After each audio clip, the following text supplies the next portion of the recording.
Hey everyone, and welcome back to Practically Zero Waste, a podcast for making zero waste living as practical as possible. Here we are today, faced with one of the more challenging life changes to adopt in our work to reverse climate change, eating a plant-based diet. In our Western culture, man, do we ever eat a lot of meat.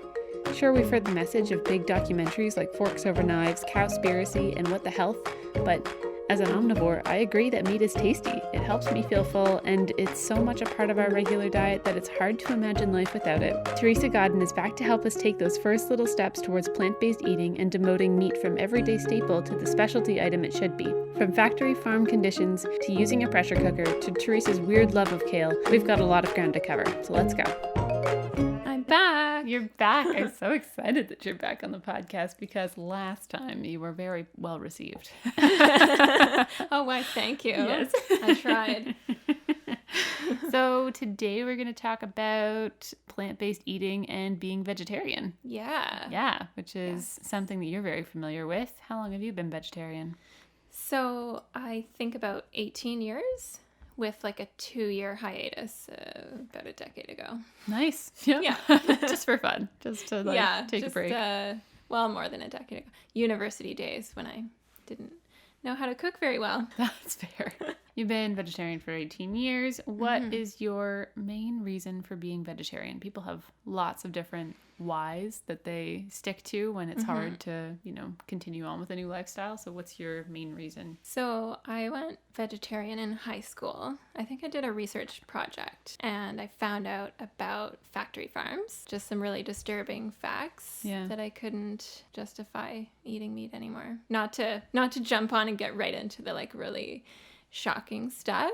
That is why that's totally what turned me, and I've never gone back. But so I learned that chickens and animals are kept in cages so small that they can't move, because the less they move, the less energy they expend and the less they need to be fed, and so that saves money. And that's just one. There's many much more horrific facts and stuff that anyone can learn about. It's all online. Yeah. And there's terrible pictures and videos and stuff. And it's just those animals suffer so greatly. It's just doesn't seem worth it to me. Yeah. Wow. Yeah. So having said that, there are organizations like PETA. What does that stand for again? People for the Ethical Treatment of Animals. Okay. I think that's what it is. I mean, they really go for the shock value. So they will do things like get giant signs printed off of those graphic things, lots of blood and gore, and they'll all go and stand in a line with them and just stuff like that. And I don't agree with that approach, because while I do think that you were just surprised hearing that, I think people don't know what happens behind the scenes, and there's a reason for it. Yeah. Those companies don't want people to know. And we all know it's probably not pretty, but when you actually hear this stuff, it's it's really hard to come to terms with. And I think if everybody did know, then maybe not every single person, but there would be a lot more vegetarians out there for sure. Yeah. And so I get why some organizations, they get into this mindset of just wanting everybody to know, but at the same time, I really think that it's not just a picture, it's a person holding a picture. And when you're on the other end of that and you're a meat eater, then you're going to react with guilt. Yeah. And it's this enemy thing, you against me, and judgment. And that's not the way to inspire change. Again, It's just the zero waste thing, right? Yeah. If you're walking around saying you suck because you drink out of a paper coffee cup that's going in the landfill, no one wants to be told that they're wrong. No one wants to be told that they suck. It's not about I'm doing right and you're doing wrong. Yeah, exactly. What is the goal here? It's to try and reduce the entire waste output, or is it trying to reduce the entire amount of suffering that's going on with animals and the environment and everything? So how are we what's going to be the most effective approach? I don't think it's the shock value way. So I don't think so either. Yeah. And I think that having started this conversation about eating more plants and less meat, that Right. We've started with the shock value stuff. Like we've given some statistics. Don't let that turn you off, because we do still want to talk about the whole process of going vegetarian, the whole process of even just reducing your meat consumption, and that it's not about making you feel guilty. It's about figuring out any little way you can improve. Exactly. Yeah. It's a spectrum. So just like with zero waste, like we use the term zero waste, but you and I talk about how like that's probably not ever going to be achieved by either of us. The goal, but not the outcome. It's like a target, right? And the closer you can get to it, then that's great. Well, same with everything. Same with vegetarian. That's why like things like, you know, trends like Meatless Monday or whatever, like, or take one meal a day and make it vegan. Like that stuff does make a difference. There's a certain number of animals' lives that are being saved because of that. Yeah. Right. So it's worthwhile to just take it one step at a time. That's good. Okay. Yeah.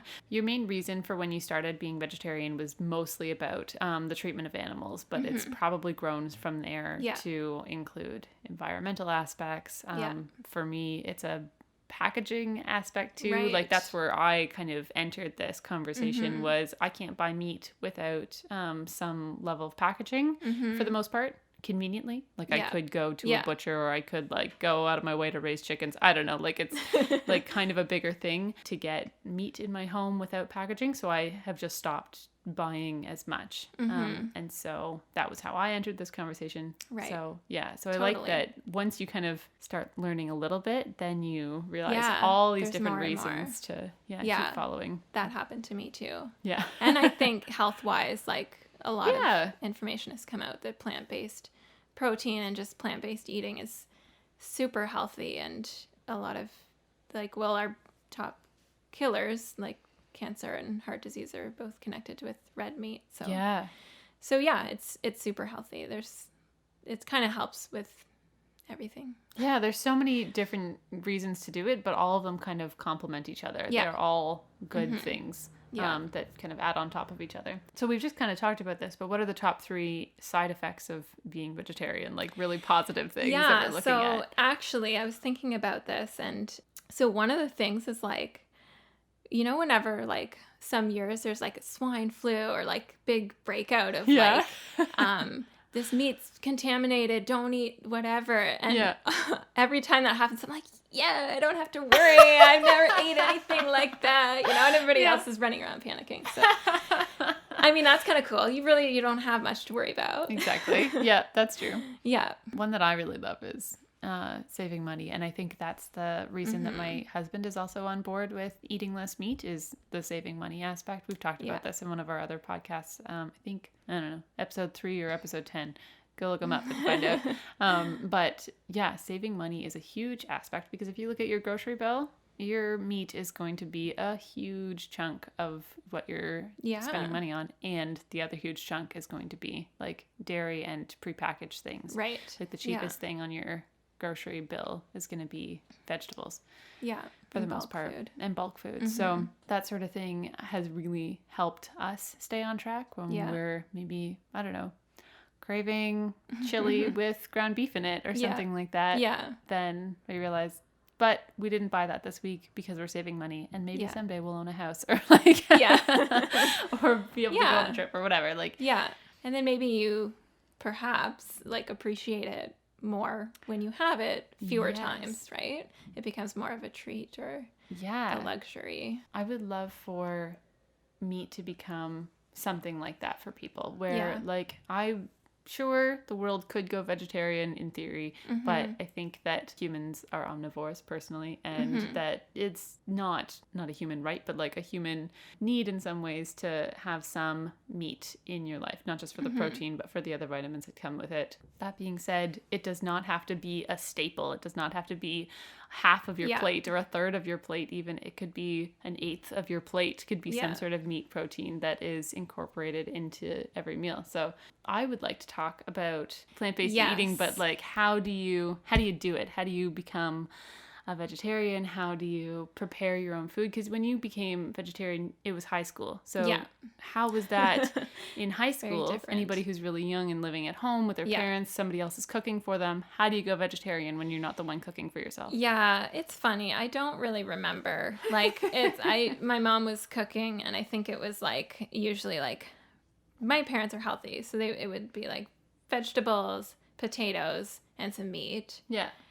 But like a lot of vegetables, and so I would just like not eat the meat part. And so I don't really know what I did. Yeah. I ate like cheese and stuff like that, and I still do. So I think I just supplemented that way. Yeah. But that would be hard, when you're like trying to get the right balance of food. You don't want to have just... When you're a teenager, you don't really notice the balance so much. I notice it a lot more now. Like, now it's like protein is the one thing that I think about at every meal. Yeah. Because if I don't have it, you don't feel as hungry or as full, I mean. And I've been thinking lately, just with being home and on a mat leave and just kind of grazing when I have a chance to eat when I have a baby, I have been thinking less about protein and more about vegetables, because what I have in my home that's easy to grab with one hand is like carbs and snacks and stuff like that, instead of, so maybe I'll have handfuls of nuts like 5 or 6 times a day, instead of eating some vegetables or whatever. I don't know what I could even do. Like prep some carrot sticks and hummus. Yeah. It does take prep work. Yeah. That's one of the challenges, I guess. I know. So now as an adult, you have full control over what you're eating. You're able to buy your own food and prep your own food and all those kinds of things. What do you do to be vegetarian now? Like, how do you so it's totally different as an adult, and everybody's different too. I'm like a lot more health conscious anyways. And so, I just eat a ton of vegetables and fruit, like have some at every meal, pack my snacks or fruit or vegetables, but I pair that with like some nuts. If you get a little bit of protein and then, carb or fruit or whatever, then I just find it lasts a lot longer. Exactly. I try and have whole grains with my meals, and then you have to be open-minded too. Like that's a really good point. Because, when you think of eating vegetarian, people probably think beans and just like lots of salads, and that sounds sad and boring. Yeah, totally. No, there is delicious vegetarian food. Some of it takes forever to make, so that's a hard thing too, and I just don't even go there. I don't have time to make meals that... There's also gotta be really simple but still filling vegetarian meals. What are some of the things that you like to do? I love kale. Like, I'm kale lover. That's nice. And so there's so many different ways to do it, but if you just rinse it and put a little bit of olive oil and salt and pepper and then bake it, it's like delicious. There you go. So I think that's basically kale chips. But if I have like hardly any time, come home, like scrub a couple of sweet potatoes, literally just slice them in half lengthwise, bake them on baking sheet, bake the kale with it, but you put the kale on at the very end. And then have whatever else. You can like literally just throw chickpeas in the pan too, and just bake it all together. Maybe put some seasoning on or whatever. That sounds and then nice. Just eat that. Yeah. Or you could cook some tofu with it or something. I'm really into bowls now. So like I basically like I think in terms of grain, protein, and veg. Wow. Like, those are my meals. Yeah. Well, like dinner. I am not a fan of kale chips, let me just say. Okay. For anybody who's listening who's also not a fan, I feel you, and that's okay. You're allowed to not like it. But there are so many different things. Like you said, it's just a matter of finding not necessarily alternatives, but just other things that are really tasty and really exciting, that are like, it's kind of like a creative experience. You get to explore all these different types of foods. You get to explore probably different cultures would be a really, I mean, different cultures than my white Canadian, like Scottish background. Things like East Indian and Asian food would be really good examples of easy meals to swap out meat from, or things that don't have meat in the first place. Like curries veggies and stir fries and stuff like that. Totally. I love all that stuff. My go-to thing is just like cut up a whole bunch of veggies and saute them, then go from there. That's great. I love pasta, so like cook some pasta and then I like just marinara sauce. Exactly. And then but a ton of veggies in with it. And then So there's so many different ways to do it, but I think that people might have trouble just starting. I have a friend who was talking about for Lent in the Catholic Church, we don't eat meat on Fridays, or sometimes all year round. It depends on who you're talking to. But we also fast from meat on Ash Wednesday. So one friend was telling me that she had to prepare 2 vegetarian meals, suppers for her family of 4 kids in 1 week. And she was, I don't want to have fish twice. Like, what do we do? Yeah. And so they made a quiche that didn't have any ham or bacon or whatever in it. And she said that the kids didn't know the difference and that it was super delicious and that her husband was asking for more or whatever. Like this whole amazing experience, which is really exciting. But like that was just because she was forced in a way, like self-imposed, forced to go out of her way to think of something else to do than just. For sure. Yeah. And so having things like Meatless Monday, what are some other ones? I think I've heard of one that was like no meat before 6 or something like that. And so so basically just have meat with dinner. Yeah. Like your other 2 meals. Yeah. Which means that out of 21 meals in a week, you're down to 7 of them, including meat. Yeah. Yeah. Which is a huge difference because there are some people that eat meat for breakfast and lunch and supper. Yeah. And so like even if it's little things, like it still adds up. Absolutely. Yeah. I think what you just said with your friend, like I think a huge part of it is just habit and just, everyone wants stuff that's easy to make, right? Yeah. Or not easy, but it seems easy when you're so used to doing it. Straightforward, yeah.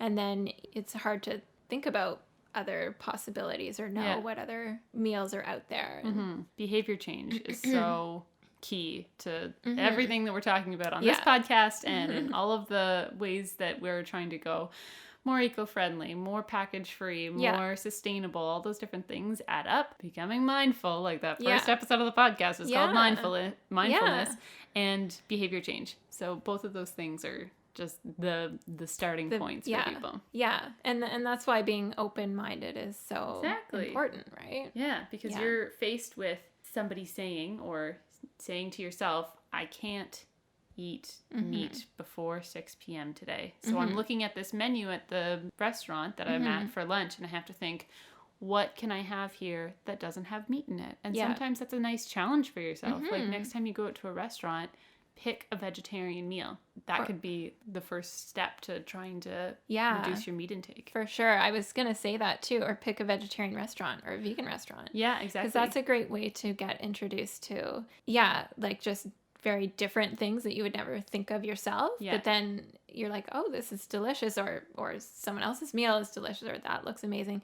And then you're eating it and you're like, well, this isn't hard. I can do all these things. It's just a bunch of things in a bowl. Like, yeah, exactly. I can do this anytime I want, right? Yeah. But you don't think of it. Yeah, exactly. Yeah. So having that suggestion. And I like the idea of going to a restaurant that's specifically vegan or vegetarian because they might be doing something a little bit more interesting than the only vegetarian option at a restaurant. Because when I went to Riley's downtown and I got the, I did try the Beyond Meat burger and I did not like it. I think I told you. It's a good veggie burger. Yeah. But it doesn't taste like meat, and because they're trying so hard for it to taste like meat, and it doesn't, then you're always going to be disappointed if you want it to taste like meat. And so I didn't go into it with this is going to taste like vegetables. Right. And I'm excited about vegetables. Yeah. Because it looks and tastes like a burger at first, and then has this weird aftertaste anyway. I would rather just have something that looks like vegetables. Right. Yeah. Trying something to be else. Vegetables. Yeah. I don't really eat stuff that's trying to be like meat.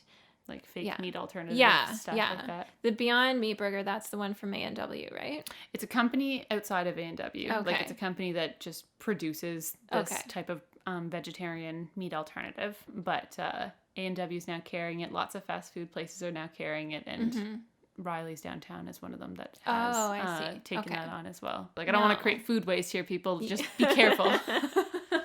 I tried it because I was like, oh, what's the buzz? I don't normally eat this stuff, but what's the hype? I tried it and I thought it was delicious. But, but that's because you haven't eaten meat in 10 years. I haven't eaten meat in like 20 years. Like literally a hamburger? No. I don't even remember what it tastes like. And I don't really eat fast food. So it's just like, I'm in heaven. Oh, okay. See? And that's what delicious. I want. But I want people who haven't eaten meat ever or in a long time to enjoy the Beyond Meat burger. But I don't know if it's the perfect item for transitioning people who love meat into vegetables. And I don't think that everyone's different, but totally, to me, that's not the way to transition anyways. Okay, yeah. So let's talk about that. How do you transition into plant-based eating? I mean, think about your goals and start with like maybe listing all of the things that you make and identifying which ones are vegetarian, or maybe could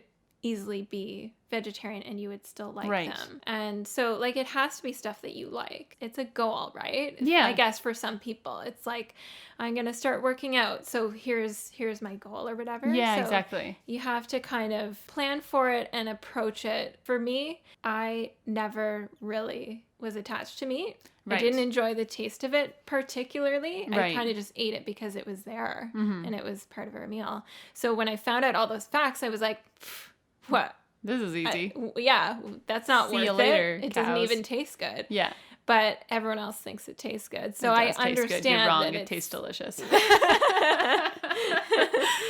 Yeah, I get that there's like effort for other people, right? So I like what you said about picking what tastes good to you in the first place, because my husband doesn't like curry. And so if we were to switch to an East Indian-based diet, which would be delicious and amazing to me, for you. He wouldn't like it. And while that's an easy way to have tons of flavor, tons of protein, tons of interesting stuff going on without any meat, it doesn't work if you don't like the taste of curry. Yeah.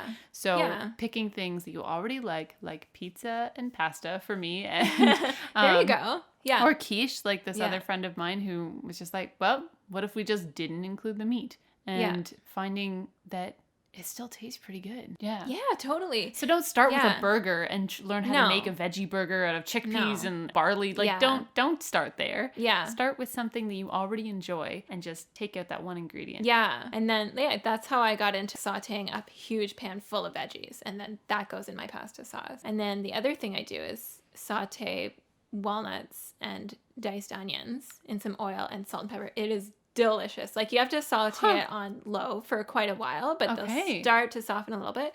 And then that's my topping for the pasta, veg, and marinara sauce. Really good. And I do eat cheese, so usually a little bit of cheese too. But it's so good. It sounds like nice. Really weird, I know, but if you think about what is other than the flavor of meat, it's that it's filling. And the filling part is the protein. Yeah, you and want it has some protein. Carbohydrates, but it's the protein. Yeah. So when you're starting out going vegetarian, a very important thing to do, other than just reducing the amount of meat that you're putting in each individual meal, is looking for the things that make you full about that meal.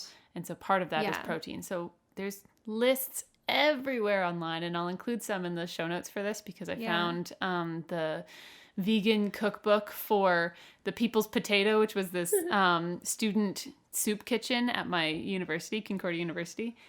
That was the best food I ever ate. Anyway, so I'll include the PDF for that cookbook because it has really important information about getting enough protein and B12 and all your different vitamins through plant-based eating for your diet. Yeah. So that's something that I'll include too. Perfect. But just find what you can include that's higher in protein. What do you use that's a protein? Yeah. So I said listing out all the meals that you make and then identifying which ones are vegetarian, which ones you could make. Also list out all the proteins that you eat that aren't meat. So I eat eggs. I like them. Yeah. They're going on the list. I eat nuts and whatever. And list everything. And there's going to be a lot of them that you don't currently throw into your diet. But yeah, just even with nuts. So the things that I've been doing the last few years. Yeah, I'm eating things on a regular basis that I never did before just because I'm discovering new ways that they taste amazing. So also just roasting or toasting pecans, any nut. Oh, it makes it delicious. Okay. Like, and do you roast it with anything, or is it just like a dry roast? Dry. Okay. So it's so easy. Yeah. And you can even get them pre-roasted and salted from... You can. Like places like Bulk Barn. Don't get the salted kind, because then you just get a lot of unnecessary salt, even though it's better tasting that way. Yeah. I got addicted for a while to even just having like oatmeal and a bunch of like berries or fruit. But then like while I was just prepping the oatmeal, which doesn't take long, have pecans in the oven, like toasting just for that 5 minutes or whatever. Yeah. And then you have like these warm pecans on top, and the flavor is like so much. That sounds really nice. Richer when you toast things. Also pumpkin seeds, toasting them and tossing them on top of a salad. Yeah. It's awesome. Yeah. Yeah. So things like that. And then I think I just invented the walnuts sauteing with onions, and it like picks up the onion flavor. I feel like I'm going to do that today. Yeah. And you can like use it as a topping on anything, right? Yeah. So, yeah, things like that. Cool. The other thing that I've told you about is the Instant Pot. Yes. Okay. So tell me about your Instant Pot. Yeah. Because I know that you don't have to have an Instant Pot. No. And I don't think that everyone should go out and buy these things, like, if you don't think you'll use them. But a pressure cooker in general. Yes. Has helped you a lot. Yeah. Tell me so about that. I only got one this year, too. Yeah. And I've been vegetarian for 18 years. Like I said, I try to be health conscious in different ways. So we try to eat organic when possible. And then, I was just reading about like canned food and how toxins or whatever like can leach in. Do you know much more about that? Because I just started reading about that today too. Canned beans are more convenient, yes, faster to cook, yes, but have preservatives and chemicals, and are sometimes they're uniformly dyed to all look the same, which is weird and unnecessary. And so super gross. If you're able to get dried legumes from a bulk source, or even if you're buying them in a really large plastic bag from your local grocery store, like whichever way you're going, this is just another way to get that vegetarian protein that's healthier for you. Yeah, sort of totally. And less wasteful too. And cheaper usually. You get way more, Yeah, so for a long time, like I was vegetarian and didn't really eat beans because I was like, oh, they kind of hurt my stomach and they make you gassy, and I didn't really cook with them. Yeah. There were so many things that I was just like, oh, I can't really do that. Yeah, I started reading about it, looking into it. Oh no, I heard it on a podcast. Not this podcast. She Not does this listen one. to other podcasts. But I heard that cultures that historically use a lot of beans, that they pressure cook them. And I don't know what technologies. I don't think they did it with Instant Pots. Not everybody had an Instant Pot. Yeah. There's a way to pressure cook without one. But so apparently when you pressure cook beans, it destroys the lectins, which are the enzyme that produces gas. And that's really hard for people to digest and everything. Yeah, I think one time, like, I was like, oh, okay, great. I'll buy some dried chickpeas and cook them on the stovetop. And I remember spending, like, all afternoon. Much trouble with it. It takes going back and forth to the pot and being like, okay, it's been an hour, and now I'm going to taste it. And it's, like, crunchy. And I was like, so it ended up taking, like, hours longer than it was supposed to. Yeah. And I read up online, and it's like, oh, well, if you buy them in bulk, you never know how long it's going to take because you don't know how long they've been... like they've been around for and everything. So I was just like, this is not practical. No. So anyways, I found out about pressure cookers, and the reason I like the Instant Pot is because it's stainless steel. It doesn't have nonstick, or it's not treated with anything. So it's the most healthy, I think, option. It cooks beans super fast. It cooks them fast, and it breaks down those enzymes, and and they taste amazing. So much better than canned. I ate a chickpea and I was like, it's like freshness exploded in my mouth. Like I've never tasted a chickpea like that before. It was amazing.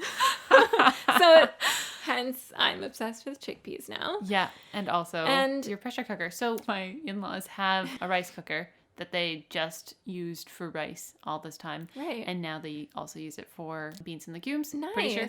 And that's what I would like to get. Like, I don't need a big Instant Pot. I don't but if I can find a pressure cooker secondhand or something like that, I would totally use that to cook beans. Because there's other things with cooking dried legumes. You're supposed to soak it overnight. Right. There's lots of different soaking methods. Super but you don't important have to still. with a pressure cooker. But with a pressure cooker, you don't have to. And if we're talking about practical. It's super practical. Yeah. And it still takes some time because those things, pressure cookers, like the cook time is a little deceiving because it takes the pressure cooker time to get up to the right temperature and all of that, pressurize. And then it depressurizes after the cook time. So I would say like cooking a batch of chickpeas, it takes me 45 minutes, close to an hour. The actual knowing cooking time. that, I don't do it on a weeknight when I'm making dinner. So what I do is like Sunday afternoon, just set it up and go off and do my thing. Yeah. And then an hour later, they're all done and amazing. And you can make a huge batch. And so I take like half of them or more and freeze them. And then the other ones I have out in the fridge or whatever. And I can throw them in for dinners or prep lunches. And that's great. It's really good. You can do that with like obviously not just chickpeas. You can do it with all kinds of different beans. Any food, but like we're talking about beans because they're such a complicated thing to cook, especially dried from a bulk store, which is also what we're trying to promote here is you buying package free. So like trying to make this as easy for you as possible, people. But it's many benefits. Like it's completely solved the problem for me because I was like worried about I want to eat beans, I want to have some different options in my diet, but I don't want to start eating something that I now know makes me feel unhealthy. Sick. Facts about and stuff. So and the toxins from the cans. So all that stuff. And then also the first time I ate them, I was like, freshness in my mouth. And then also I was like, I have zero bloating in my tummy. Like that's amazing. I couldn't believe I've never had that experience. That's like so eat a whole meal full of chickpeas. Felt awesome. Yeah. Aside from the pressure cooking, they often recommend when you're just cooking on the stovetop, cooking things after you've soaked them at least an hour, but usually overnight. So that takes planning ahead of time. But if you are able to do that, as far as the bloating and the uncomfortable stuff, we're talking all about gas today, people. Doing that with things like rice and oats and pretty much anything that you're going to cook that's a grain or seeds and stuff like that, it helps break down in your stomach so much better. And it also shortens your cook time. So if you have the mindset that you're going to cook a big pot of chili the next day and you need a bunch of beans and lentils and chickpeas, whatever you're going to put in your chili, soak them all the night before. And then that cuts your cooking time in half. So another account that I follow on YouTube and Instagram is Pickup Limes, Limes. I think she's a dietitian. Anyway, she knows all about food. She's got tons and tons of resources for eating vegan, but one of the things that she does talk about is soaking things overnight to help digestion and to be able to absorb things better. So anyway, lots of good reasons to do that. Yeah, totally. Is that too much of a tangent? No, I don't think so. No, it's great. I will also just mention too that I got my Instant Pot used on Facebook Marketplace. And it's totally the type of thing that people get for gifts or when they're excited about something and then they don't, end up using or they end up wanting a different model or whatever, right? Yeah, exactly. So people sell them all the time. Yeah. But they won't now because they've heard this podcast and they're like, I have to use it so that I can have freshness in my mouth with all of the chickpeas. So you don't meal plan in a strict way, right? Like you're not sitting down with your grocery list. And we've talked about this before a little bit. You don't make a list of all your different meals, go out, buy the ingredients, prep a bunch of stuff on Sundays, cook them throughout the week, assign them. I do all of that. Yeah. But I used to also assign which day, which meal was going to happen. Yeah. Like it was very detailed. Nice. And I haven't done that in a while. I miss doing that. So okay. The other reason for that is it helps me with food waste. Yesterday, couldn't think of what to do for supper. So we did chili and I had a bunch of cans of beans. So I just did that even after we've talked about all of this pressure cooking. I don't know a pressure cooker. So I had canned beans and we made chili. But that is a can of beans, a can of tomatoes, and some onions and peppers and mushrooms. Sure. whatever. Yeah. But that is all of my stuff that probably could have lasted me until the end of the week, when instead I should be cooking the fresh produce in my fridge first. Oh, yes. So I should have made a stir fry, or I should have made like roasted vegetables or whatever else that I have in my fridge first. Yeah. So that stuff doesn't sit in the back of my fridge until the end of the week. And then end of the week, it's gone bad. So I just have to throw it out. That's the other thing with meal planning and meal prep, is that I know exactly when I'm going to eat food, and I eat it in order of expiry sort of thing. Yeah, it's always better to be organized about stuff, I think. I like the flexibility. So being able to make a bunch of meals and then decide throughout the week what we're feeling. Mm-hmm.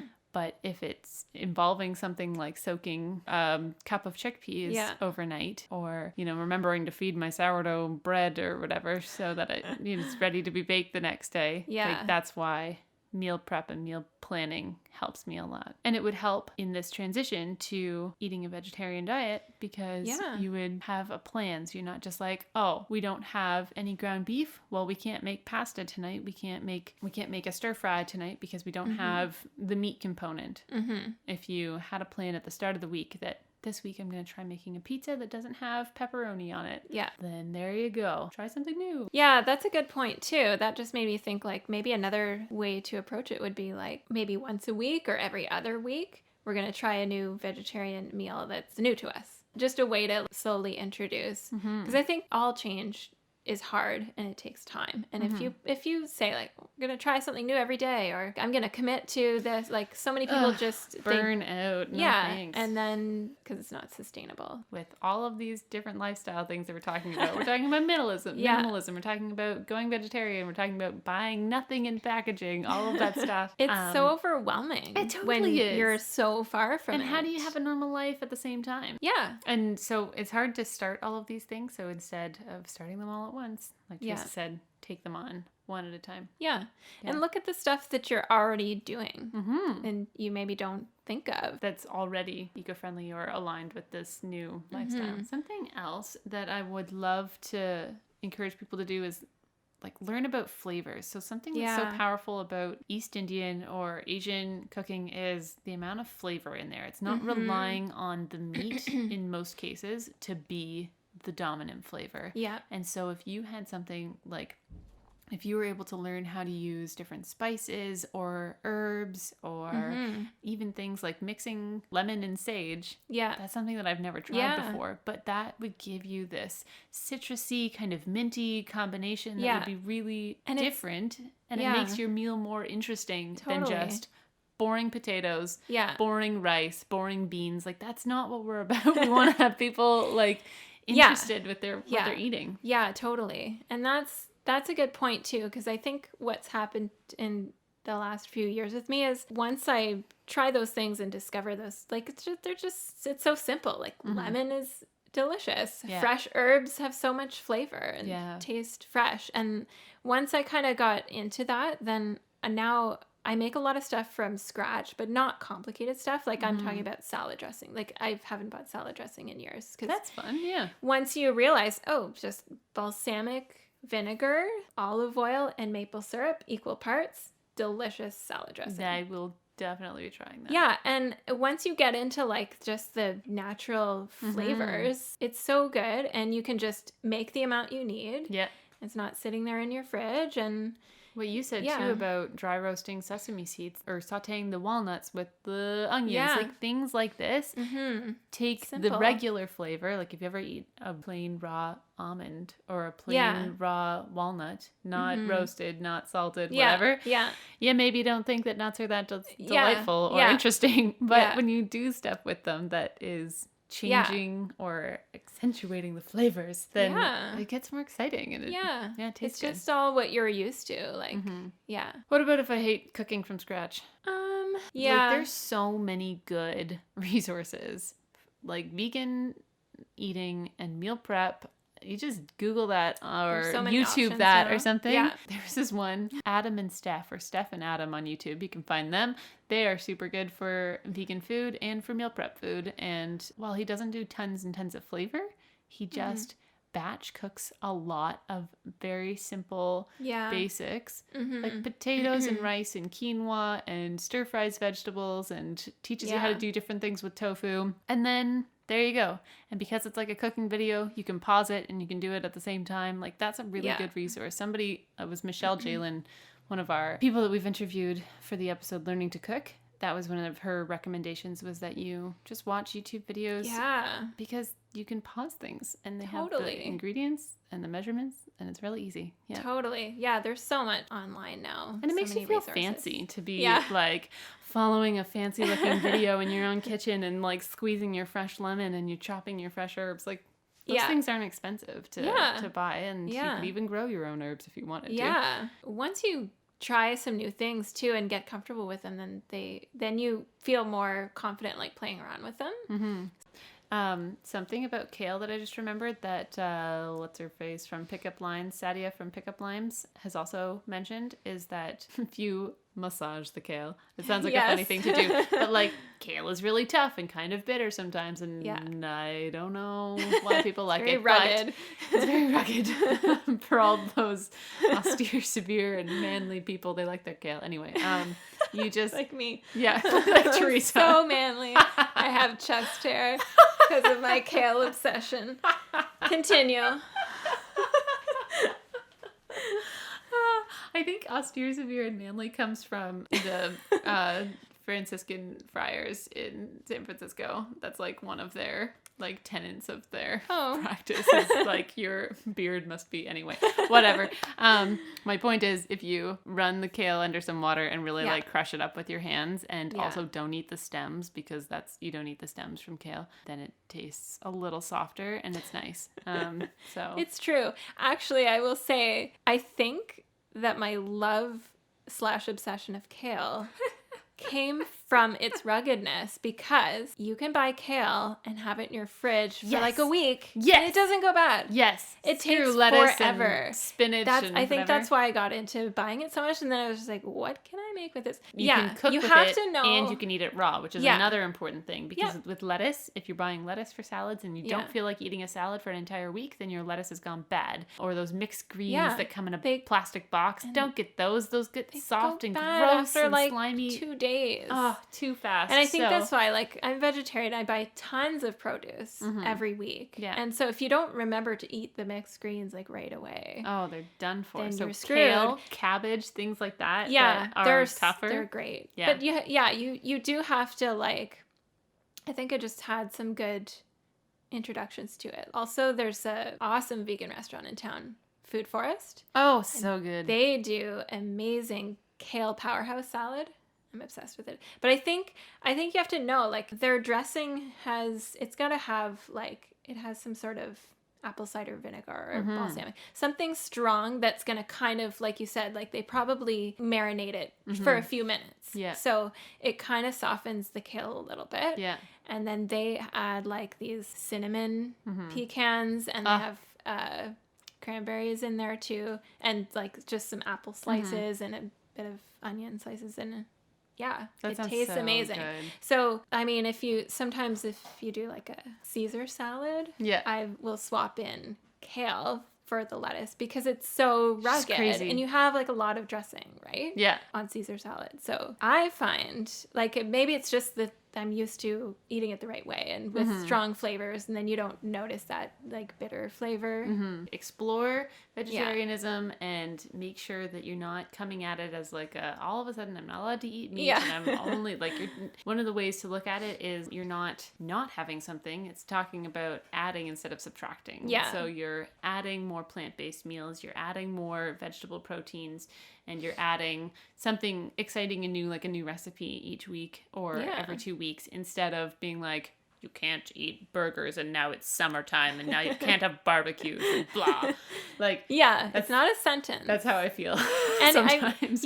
Any change, if you do it the right way, I think it can feel like it's not a restriction. It's, oh my gosh, I'm introduced to all these new things I didn't know about, right? Exactly. And so it actually broadens your horizons and your options. On that note, Peterborough, if you're listening in Peterborough, has an awesome vegan potluck group. What? Yep. And they meet up every month. What? And they're pretty zero waste. I've never done it in the summer. So I know that I think it's just a big picnic in the summer. It's like a bring your own dish and everything. Yeah. Though. So it's called Hungry Herbivores. Cool. Look them up on Facebook. Yeah. And in the winters, they go into the Planet, which is a vegetarian restaurant. Yeah. That's awesome. One of the guys that's involved works at the Planet. I think he's an owner. He opens the doors and lets them use the dishes and everything. What? And That's then so washes good. the dishes at the end of the night. Wow. Yeah. So it's like zero waste, but it's a great way to like just instantly be connected to a community and try like 25 dishes that are all vegan and just like that's so cool. Yeah. I like that. Yeah. So okay. If you don't have access to something like that, you should start something like that. Yeah. You should find some vegetarian people and host a potluck with your friends, and everybody makes a vegetarian meal, because that way you get to try all these different things at once. That's so smart.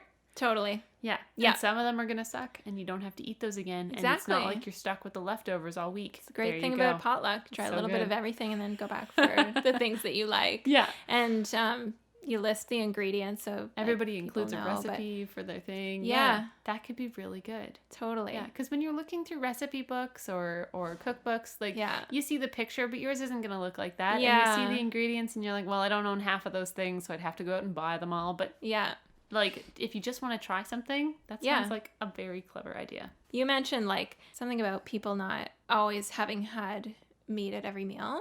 Mm-hmm. And now it's like there's so much meat available. There's so many people, I think, that just think it's normal to have like bacon and eggs for breakfast, a burger for lunch with like 3 patties on it. Yeah, and a full chicken breast per person at home for like dinner. supper. And when I went vegetarian, like there's always, people throw things at you, and it's like, everybody's always eaten meat, our species historically, like that's what we've always done. So you're not going to be healthy. You're going against whatever.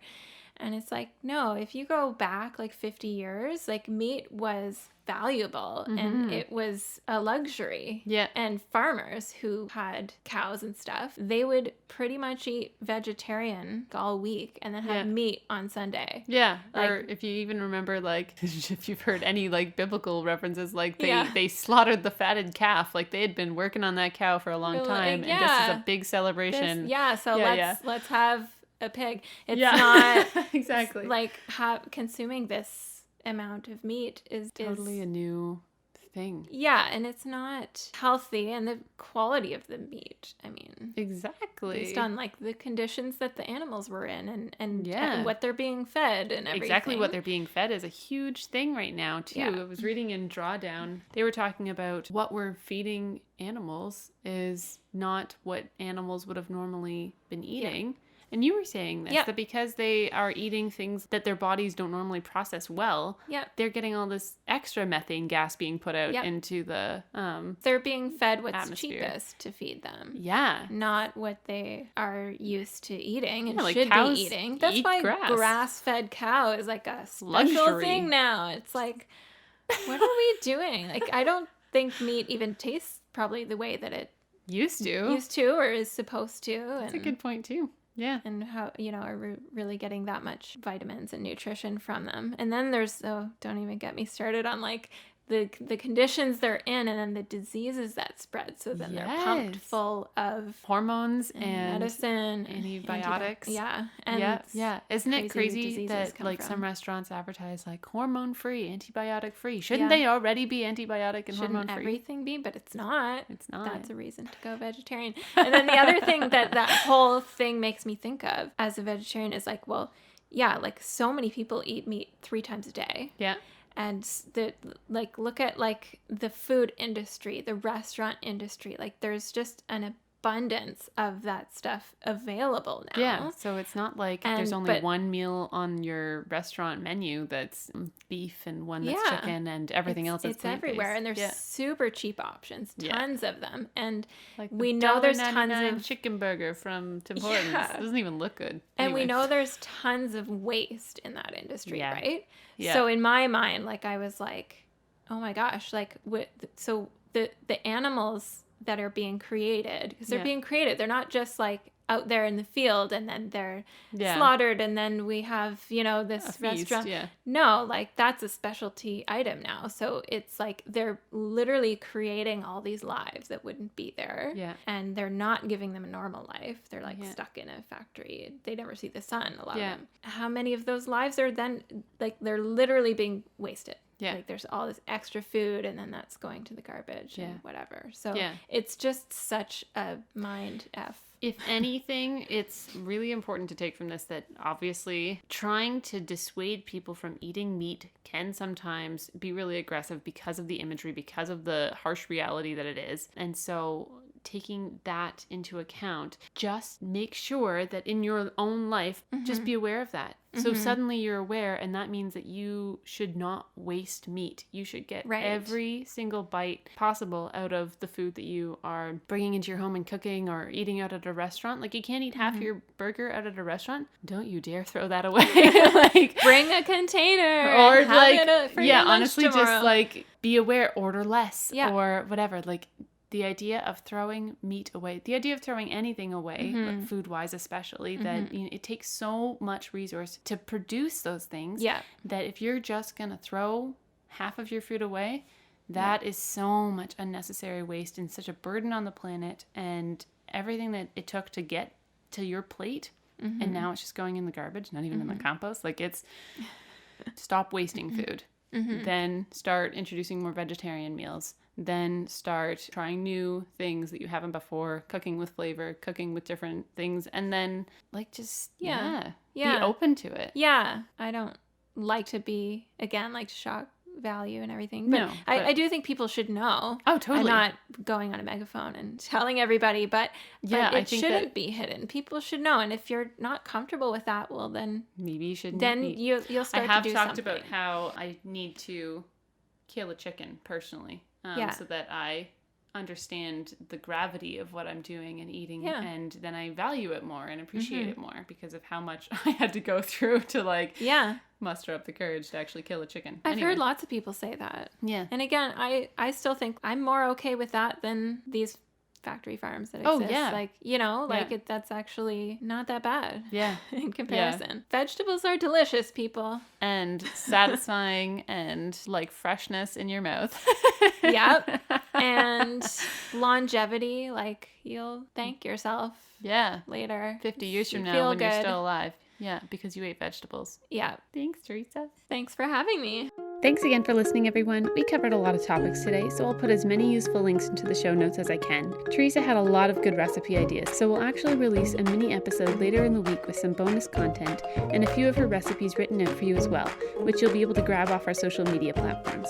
I would love it if you would take a second to rate and review this show on Apple Podcasts and subscribe for more content. That means so much to me. If you liked today's episode on plant-based eating, then you'd probably enjoy episode 11 with Zero Waste Chef and episode 14, Learning to Cook. You can find those in our archives wherever you get your podcasts. Good luck trying to add more plant-based meals to your diet, and be sure to check out some of our resources we've linked to in the show notes. Have a great week, everyone, and talk to you soon.